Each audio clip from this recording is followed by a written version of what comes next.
The passages from the prophet Malachi and the Gospel of Luke use what we call apocalyptic imagery to talk about the end times.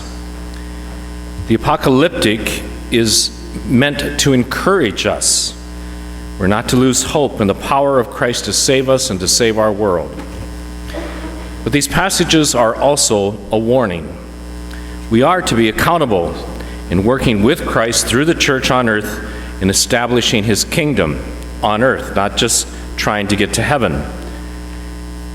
Establishing the kingdom means things like this: that the poor are taken care of, those on the margins are welcomed, divisions cease, people work together for healthy families and communities, and we work for justice and peace for all.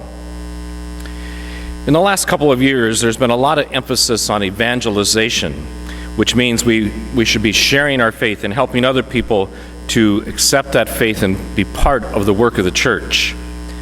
In some talks I've heard about judgment when they're doing this evangelization, speakers often say that when we approach the gates of heaven, Christ is going to ask us, "Who did you bring with you?"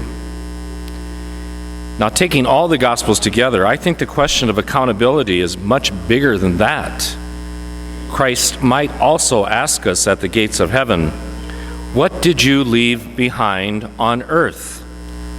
What kind of parish? What kind of family? What kind of school? Is the earth a healthier place because of you? Is there more justice and peace on the earth because of you?" We are to be held accountable. These passages that we hear this weekend and always toward the end of our liturgical year, we don't take them literally. In other words, we don't believe that these things will happen just as Jesus described them. In using this language, Jesus is again trying to encourage us to stay the course and trust that he will eventually bring about victory over all sin and evil. God will triumph someday, a day we do not know. But these passages, again, I emphasize, do warn us to be a true disciple of Christ every day. It isn't easy to be a disciple in this world, and we need to be a disciple in the midst of these things that will continue.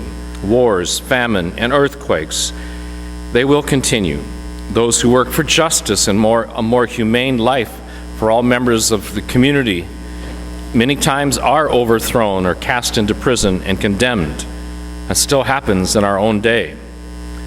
The preservation and enhancement of the earth as a healthy shared habitat for the total world community remains a pressing, immediate challenge. So there are plenty grounds for dismay, disillusionment, loss of faith around us. We are being warned and encouraged to take our discipleship seriously.